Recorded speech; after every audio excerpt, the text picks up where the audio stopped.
42 sur 45 provinces présentes à la marche du 6 juillet.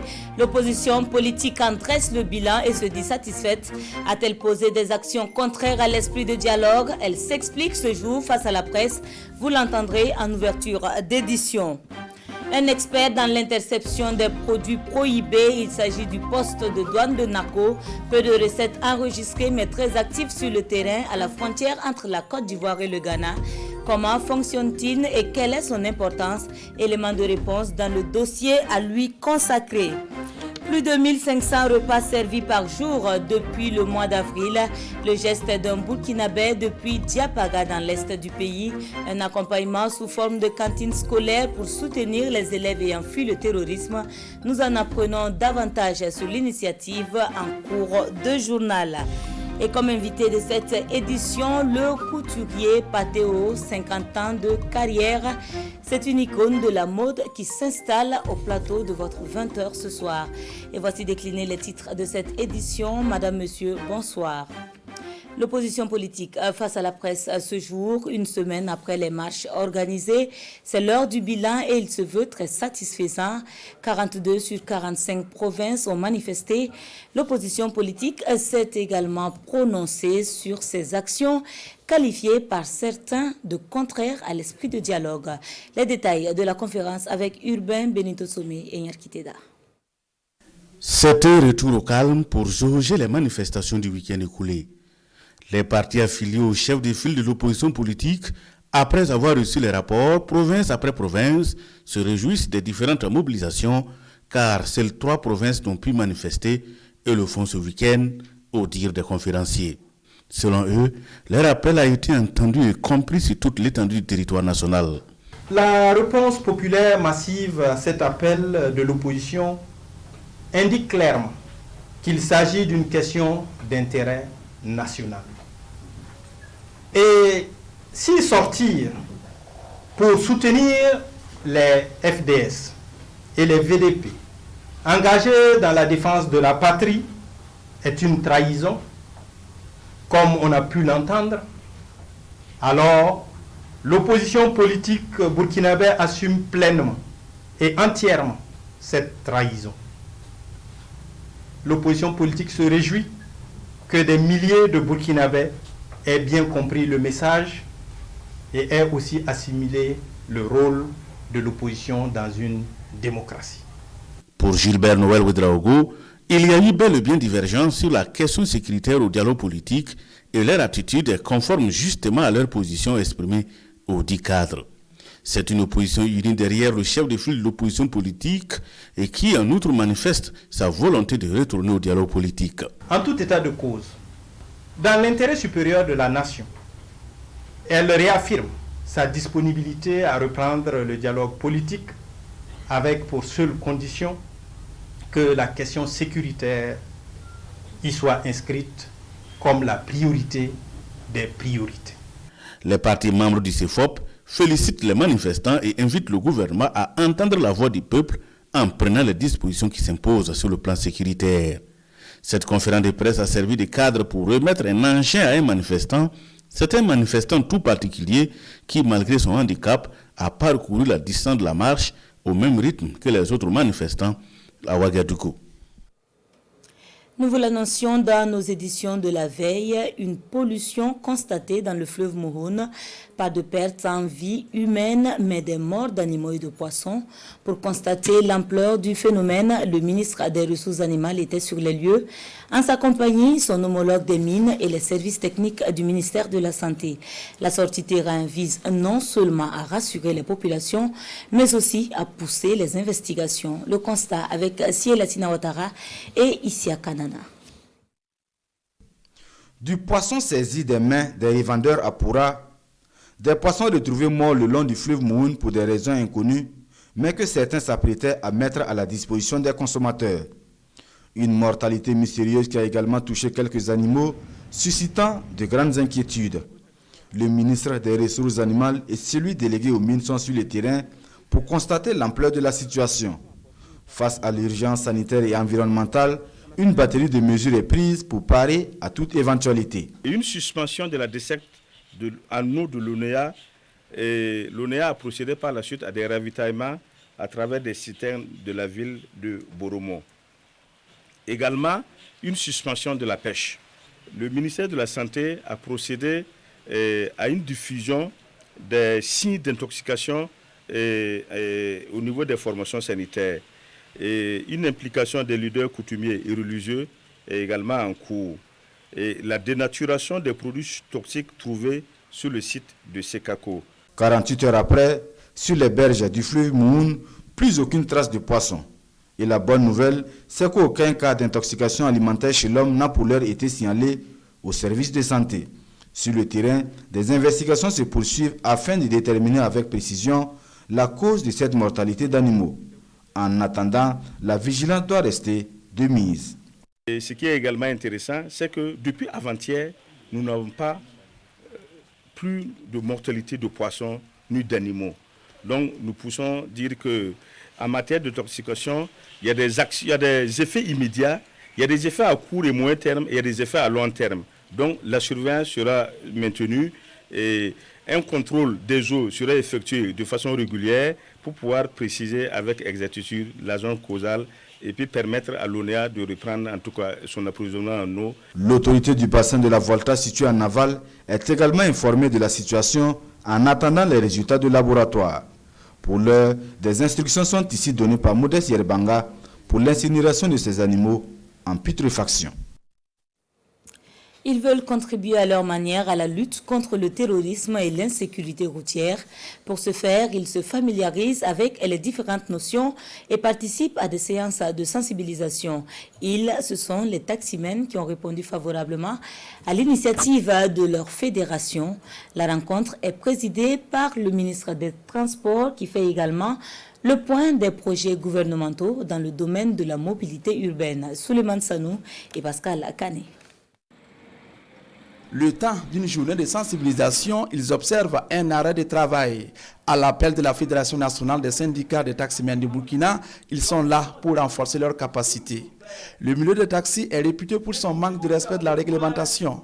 Alors, au cours de cette journée, les taximens seront sensibilisés sur la lutte contre le terrorisme, mais aussi le civisme fiscal, la protection de l'environnement, le paiement digital et surtout la non-utilisation du gaz butane. Vous avez remarqué qu'il y a eu un temps où il y a des traceries policières au sein des taximans. C'est parce que des fois il n'y a pas de sensibilisation. Nous avons usé en tout cas à les sensibiliser pour que nous puissions être à jour pour diminuer cette tracerie policière-là. C'est pour cela qu'on les appelle pour quand même les dire en tout cas ce qu'ils doivent faire et ce qu'ils ne doivent pas faire. Beaucoup de gens le savent et d'autres aussi ne le savent pas. Et vous avez vu que dans notre thème aussi, il y a l'utilisation du gaz butane dans les taxis. La rencontre de sensibilisation est parrainée par le ministre des Transports, de la Mobilité urbaine et de la Sécurité routière.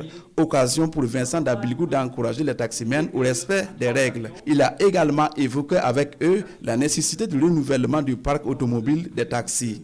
Dans une ville comme Ouagadougou, il est bon que quand quelqu'un arrive à Ouagadougou, qu'on voit que nous avons un parc de taxis vraiment digne de ce nom. Vous savez, les Burkinabés que nous sommes fiers. Mais quand on regarde nos taxis, avec l'âge des taxis dans notre ville, et comme à Ouagadougou, comme à Bobo, ce n'est pas facile. Le gouvernement veut les renouveler et nous sommes en train de trouver donc la solution. Et c'est de ça que j'ai parlé tout à l'heure avec eux. La séance de sensibilisation sera assurée en grande partie par la police nationale, un des partenaires importants du milieu des taxis. Selon les données de la mairie de Ouagadougou, en 2018, la seule ville de Ouagadougou comptait plus de 5000 taxis. Parvenir à une transformation structurelle de l'économie nationale par le développement des infrastructures de transport, de communication et d'habitat, voilà qui retient l'attention de l'Assemblée sectorielle d'évaluation des projets et programmes. L'Assemblée a convié les différents acteurs pour un bilan de ces activités en 2019 et 2020. Paul-David Bambara et Vincent Kendrobero. 29,38 sur 50, c'est le taux de réalisation des performances des projets et programmes des secteurs des infrastructures, des transports, de la communication et de l'habitat pour la période 2019-2020. Un taux peu satisfaisant comparativement aux 32% de l'année précédente. L'évaluation de ces projets et programmes de développement a porté sur 6 ministères qui composent notre cadre sectoriel de dialogue. Et 25 projets ont été évalués sur la période 2019-2020. Et sur ces 25 projets, nous avons tout au plus 6 projets qui sont au vert, 9 qui sont à l'orange et 10 projets qui sont au rouge. Donc la couleur rouge, là, sous-entend qu'il y a un très fort risque d'atteindre des résultats dans le cadre de la mise en œuvre de ces projets. Alors, comme projets qui ont atteint certains objectifs, notamment au vert, vous avez l'échangeur du Nord, qui a été évalué, réceptionné. Vous avez la mise en œuvre de la route communautaire CU9, qui a été réalisée et évaluée. Vous avez aussi d'autres projets qui touchent d'autres départements, notamment le ministère de l'Habitat et de l'Urbanisme, la construction de voiries, l'aménagement de logements sociaux. Au niveau du ministère de la Communication, vous avez la mise en œuvre aussi de différents projets. Cette assemblée sectorielle est le lieu pour examiner les difficultés rencontrées. Et la réflexion aboutit à des recommandations pour de meilleures performances. Au niveau des unités de projet et programmes, donc les unités que nous mettons en place avec toutes les équipes, il faudrait penser plus au renforcement des capacités, parce qu'on s'est dit que quand on maîtrise les outils comme par exemple les textes réglementaires en vue, ça nous permet d'être mieux outillés, de pouvoir être encore plus performants. Mais néanmoins, il faudrait penser à mettre en place un manuel de procédure, parce que nous avons fait le constat effectivement que ça peut être une des sources de manque de performance de certains projets et programmes, parce que quand on a un manuel qui nous dit quoi faire, quand le faire, comment et où, ça permet d'avancer beaucoup plus en termes d'efficacité au niveau de nos projets et programmes. L'Assemblée sectorielle des projets et programmes est un cadre de concertation des différents départements ministériels concernés. Elle permet une synergie d'action pour plus d'efficacité et plus d'impact dans la mise en œuvre des projets et programmes de développement. 3 jours de réflexion et d'échange et voici la 22e conférence annuelle des agents comptables qui se referme. Plusieurs recommandations sont formulées en vue d'améliorer la gouvernance économique et financière. La clôture de la session de ce 7 juillet avec Gérard Sommet et Olopoda. La 22e conférence annuelle des agents comptables des établissements publics de l'État referme ses portes. À l'issue de 72 heures d'échange et de partage d'expériences en matière de bonnes pratiques financières et comptables, la conférence a abouti à des recommandations. La recommandation forte poursuit la réflexion sur la question de l'ancrage des agents comptables. Cette recommandation vise à mettre en place un comité qui va aller au-delà de la DCP et prendre en compte d'autres acteurs qui vont nous accompagner dans cette réflexion afin de cerner tous les contours de la question et voir quelles solutions appropriées on peut avoir sur la gestion de ce rattachement. Au renforcement de la collaboration avec les autres acteurs de la chaîne de gestion des établissements publics, notamment les ordinateurs. C'est assez essentiel étant donné que nous sommes déployés au niveau des structures pour apporter notre accompagnement. Il y a nécessité en tout cas que nous puissions garder à l'œil en tout cas cette question d'appui technique aux ordinateurs. Et dans ce sens-là, les acteurs sont fortement engagés à renforcer la collaboration avec les ordinateurs de sorte à mieux assurer la bonne gestion des établissements publics. Des recommandations que le premier responsable de la Direction générale du Trésor et de la comptabilité publique dit prendre en compte avec grand intérêt. Pour lui, ces échanges ont permis aux agents comptables de passer au peigne fin les difficultés qui entravent la bonne gouvernance économique et financière dans les établissements publics de l'État. Ils sont plus de 1000 candidats à prendre part au recrutement de 10 notaires.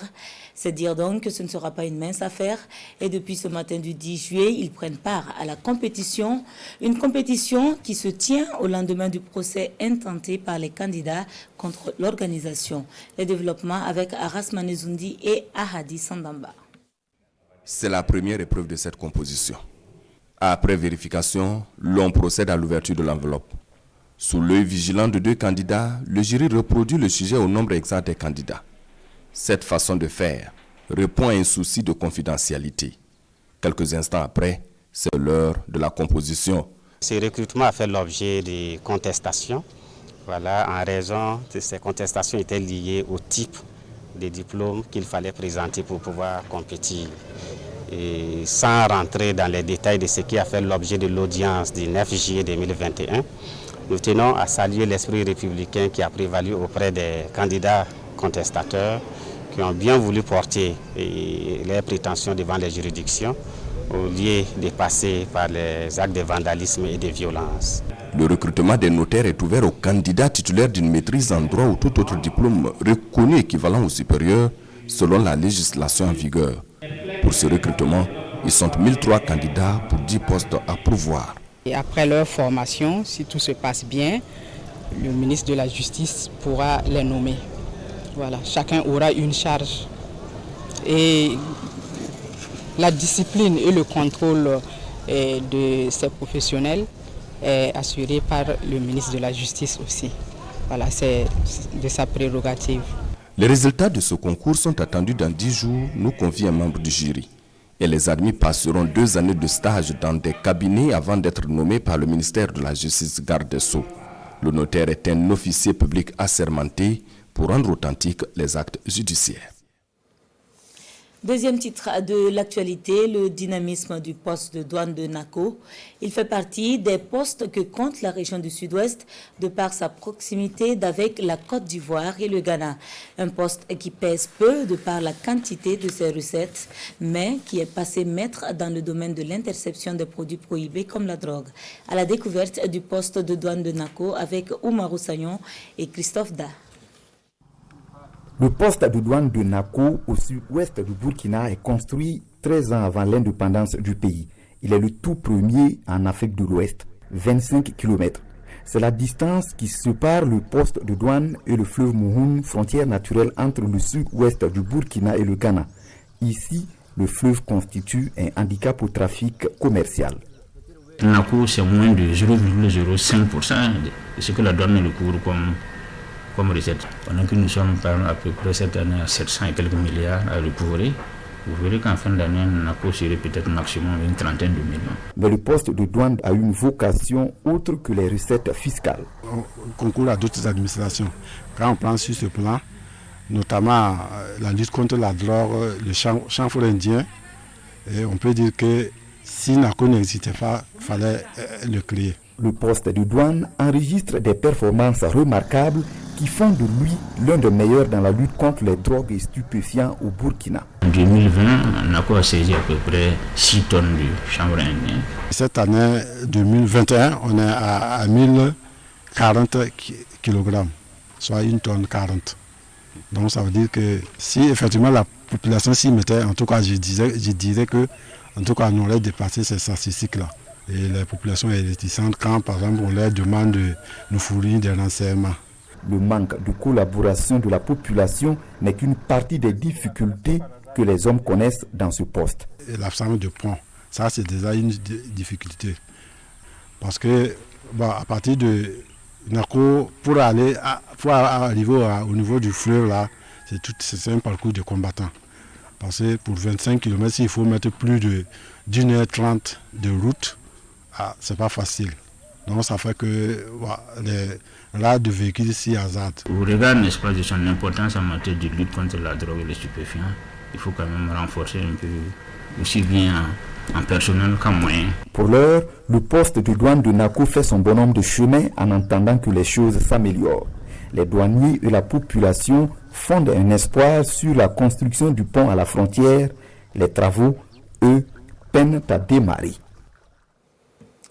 Appui aux jeunes du Centre-Est, le projet PEJ fait son entrée à hauteur de 192 millions de nos francs.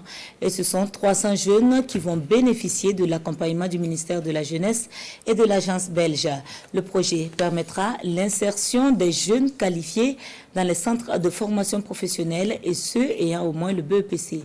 Le lancement est intervenu ce 8 juillet, comme nous le relatent Aimé Douamba et Bernard Adiasso. Ils sont les bénéficiaires, ces jeunes de la région du Centre-Est, âgés de 18 à 35 ans, candidats à l'emploi salarié ou à la création d'une activité économique ou d'entreprise dans les secteurs porteurs de développement économique pour la région. À ceux-ci s'ajoutent les associations et organisations artisanales et les entreprises locales. On est très content à ce que le ministère de la Jeunesse, de l'Emploi et ses partenaires ont pensé à nous les jeunes du Centre-Est à nous appuyer à ce que l'auto-emploi côté jeunesse soit vraiment est réelle et fondamentale. Le projet d'appui à l'insertion des jeunes du Centre-Est, PAJCE, a pour objectif de promouvoir le développement des compétences et l'emploi des jeunes et surtout de la jeune fille. Nous finançons ce projet d'insertion professionnelle des jeunes qui s'inscrit pleinement dans nos objectifs, c'est-à-dire que l'intervention entrepreneuriale vise à renforcer la compétitivité des entreprises urbaines et rurales de la région du Centre-Est dans le but de créer des emplois décents. Par ce lancement, le projet d'appui à l'insertion des jeunes du Centre-Est va accompagner 300 jeunes de la région dans l'amélioration de leur insertion professionnelle et économique. Parmi ces jeunes, il y a les jeunes qualifiés issus des centres de formation professionnelle et ceux de l'enseignement secondaire ayant au moins le BEPC. Ce projet va donc les accompagner pour leur auto-emploi, pour renforcer donc leur capacité entrepreneuriale, pour aussi les accompagner dans le développement donc de leurs projets individuels. Le projet PAIJCE bénéficie du soutien financier de l'Agence belge de développement ENABEL à hauteur de 192 millions de francs CFA et à une durée de 30 mois. Exercer une profession, oui, mais dans un climat de quiétude et de paix. À cet effet, ces autres jeunes de la région du Sahel, cette fois-ci, sont à l'école de la prévention de la radicalisation et de la lutte contre le terrorisme. C'est à la faveur d'un atelier régional de sensibilisation à l'initiative de l'Union fraternelle des croyants de Dori. Ibrahim Kagone et Lazare Hassanou. Venus de la province du Soum, du Yaga, de l'Oudalan et du Séno, ces jeunes bénéficient de rudiments en lien avec leur place et rôle dans la lutte contre la radicalisation et l'extrémisme violent. Nous avons voulu cet atelier d'abord pour renforcer la sensibilisation, mais surtout mobiliser les leaders des associations de jeunesse, les leaders jeunes des différentes structures associatives pour qu'ils puissent continuer leur travail de sensibilisation. Sensibilisation pour ne pas tomber dans le trou de la radicalisation et surtout sensibilisation pour qu'ils prennent leur place, qu'ils jouent leur rôle pour que demain soit mieux sur le plan sécuritaire qu'aujourd'hui. Au-delà de sensibilisation, il faut qu'on occupe cette jeunesse, il faut qu'on responsabilise cette jeunesse pour qu'on évite que cette jeunesse-là tombe dans l'impasse. Cet atelier régional de l'Union fraternelle des croyants de Dori UFC est une activité du projet Engagement for Peace financé par le gouvernement américain à travers l'ambassade des États-Unis au Burkina Faso. Ceci justement paie le prix fort de la radicalisation de certains jeunes. Ils sont au moins 4000 élèves à avoir fui le terrorisme dans les communes de Logobou et Tansarga. Ils ont trouvé refuge à Diapaga pour poursuivre leur scolarité et afin de leur venir en aide, un des fils de la localité, grâce à l'accompagnement de ses partenaires, a initié une cantine scolaire endogène. Depuis le mois d'avril, un repas par jour est servi à plus de 1500 élèves et cela jusqu'aux examens. L'initiative expliquée par Amandine Lalsaga. C'est l'heure du déjeuner pour ces élèves issus d'une dizaine de lycées ici à la gare routière de Diapaga. Un moment crucial pour ces élèves réfugiés internes, en majorité originaires des communes de Logobou et de Tansarga. C'est l'unique repas de la journée qui leur est servi. Nos conditions de vie sont vraiment défavorables. Vraiment, la cantine nous a vraiment donné l'envie de bosser. Ça nous a donné le courage de fréquenter et nous sommes vraiment heureux. Chaque fois qu'on quitte à l'école, on passe prendre, on mange, et on part dans les bosses. Ça nous a économisé beaucoup. Moi et puis mes soeurs, nous étions au nombre de 8 dans une maison et tous sont des élèves. 3 fait 3e, moi j'ai fait la terminale et puis les 2 la fait classe d'examen CM2. Nous sommes tous inscrits à la cantine ici.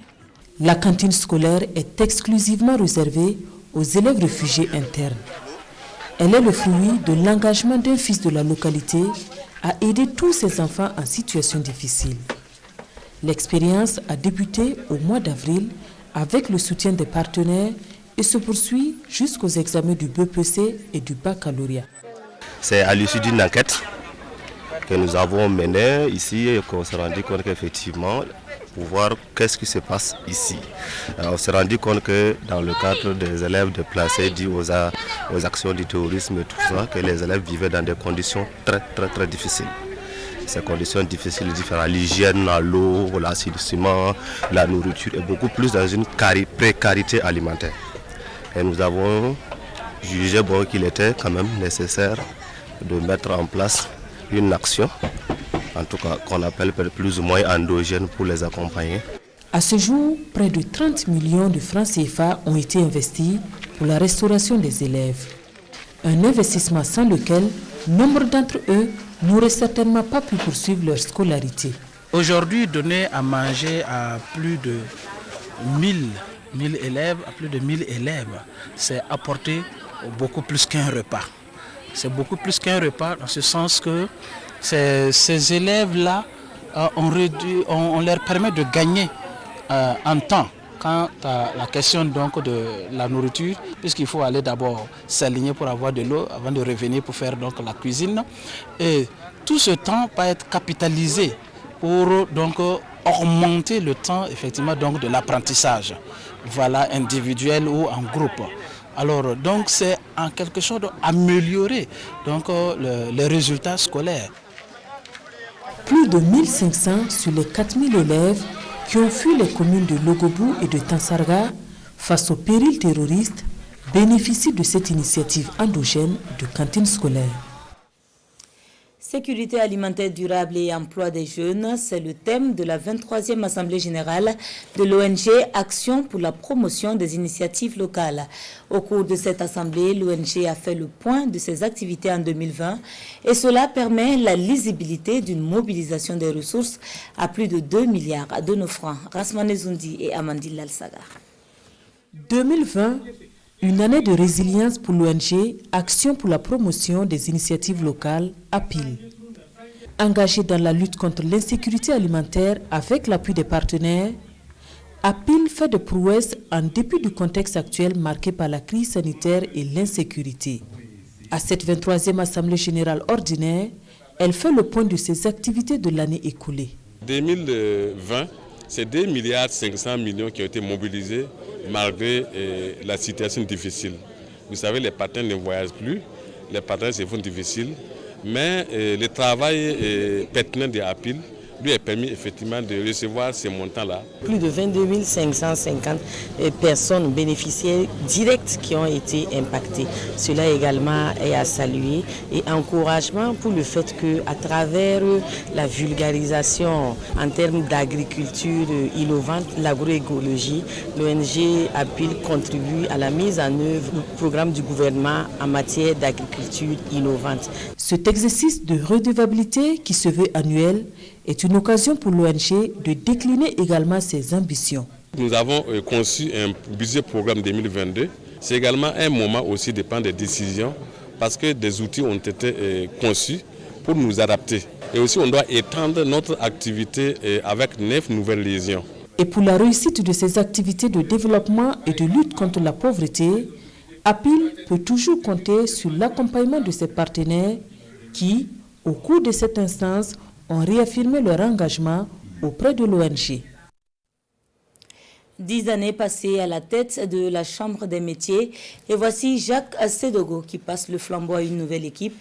Une passation qui est intervenue ce 9 juillet et qui devrait s'inscrire dans la continuité du fonctionnement du secteur. Rasmane Zoundi et Nyarkiteda. Germaine Compaoré est la nouvelle présidente de la CMABF, la Chambre de métiers et de l'artisanat du Burkina. C'est la 3e mandature au niveau de cette chambre et la nouvelle responsable a la lourde charge de travailler en synergie avec l'ensemble des acteurs du domaine pour le bon fonctionnement du secteur. Je m'engage à travailler sans distinction avec tout le monde et nous allons d'abord essayer de rencontrer toutes les branches d'activité, s'imprégner des difficultés, des besoins et collecter les différents conseils et les différents besoins. À partir de là, nous allons faire un plan d'action. Composé de 26 membres, le nouveau bureau est élu pour un mandat de 5 ans. Nous comptons vraiment sur cette nouvelle équipe et pour pouvoir rassembler tous les artisans autour d'eux, jeunes comme vieux, ceux du secteur du rural ou du monde urbain, pour pouvoir les accompagner, travailler pour toutes les branches du secteur de l'artisanat pour faire vraiment la promotion du secteur de l'artisanat. Germaine Compaoré promet de remplir pleinement sa fonction pour l'atteinte des objectifs de la mission de la CMABF, à savoir promouvoir, développer et moderniser le secteur des métiers et de l'artisanat. Pour leur dévouement au travail, certains agents reçoivent ici des attestations de reconnaissance. Dans le registre de la mode, c'est une école professionnelle qui est à sa 25e et 26e promotion. Il s'agit d'Emana Couture, bien connue des Ouagalais. Le savoir-faire des 10 élèves est exposé à travers des défilés et une remise de diplômes. Le constat avec Marguerite Douanou.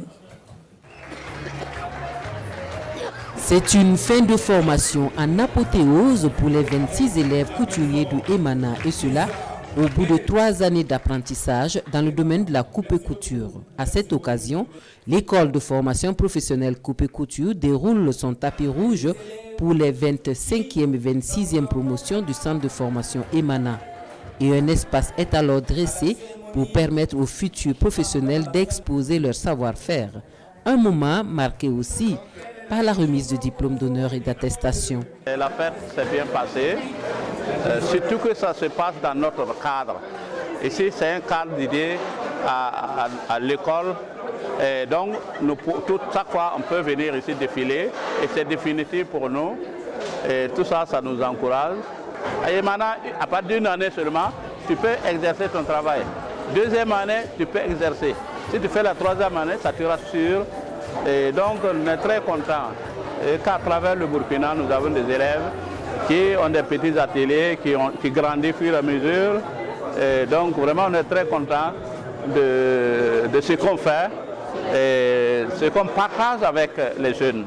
Aujourd'hui, ce n'est pas aisé à ces jeunes-là d'aller en Europe ou ailleurs pour suivre nos pas là-bas. Mais nous sommes prêts à aller partager un peu ce que nous avons pu avoir avec eux. Désormais dotés de rudiments indispensables à l'exercice de leur métier, les lauréats du jour expriment leur satisfaction quant à la qualité de la formation reçue. Je suis très satisfaite de notre formation.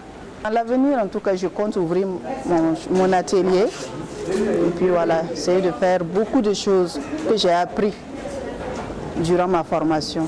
Le premier responsable de Emana Confection, pour sa part, invite les parents à accompagner et à encourager leurs enfants en leur octroyant des équipements pour leur permettre de se perfectionner dans le métier de la coupe-couture. Et voilà la transition toute trouvée pour recevoir notre invité de ce soir, le célèbre couturier Patéo. Bonsoir Patéo. Bonjour madame. Félicitations déjà, 50 ans de carrière, c'est énorme.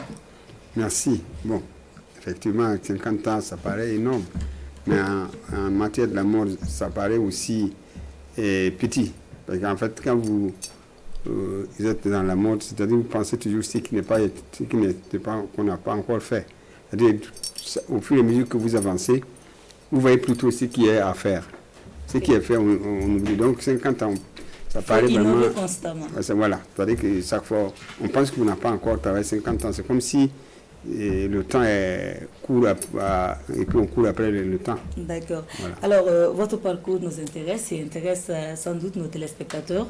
Comment est-ce que le natif de Kibaré s'est retrouvé à habiller Nelson Mandela et d'autres chefs d'État? Bon, la mode est magique. Et puis c'est visible, la mode, partout. Tout à fait. Alors, disons que Mandela, c'est une histoire. C'est-à-dire que moi, Mandela, c'est à travers Myriam Makeba, père à son âme, qui était une cliente de mon patron, en fait. Et elle venait coudre chez moi, c'est le patron, et moi, j'étais encore apprenti. Après, quand elle est rentrée en Afrique du Sud, parce qu'elle était en exil en Guinée, quand elle est rentrée en Afrique du Sud, alors elle voulait continuer, elle venait à Abidjan, elle voulait aller continuer à coudre chez mon patron. Et mon patron est rentré au Sénégal. Et comme ça, il a demandé et son apprenti pâté. Donc on l'a accompagné chez moi. Et après, bon, elle a trouvé que j'ai commencé à faire des chemises. Elle a trouvé que les chemises étaient belles. Elle disait que bon, ça doit plaire au président Mandela. Et comme ça, elle a pris 3 ou 4 chemises pour aller lui faire cadeau au président Mandela. Et modestement, j'ai fait une chemise. Vraiment, c'était extraordinaire, je ne peux pas imaginer, moi. Et puis, bon, quand le président Mandela a reçu les chemises, bon, alors il m'a répondu par une lettre, vous imaginez?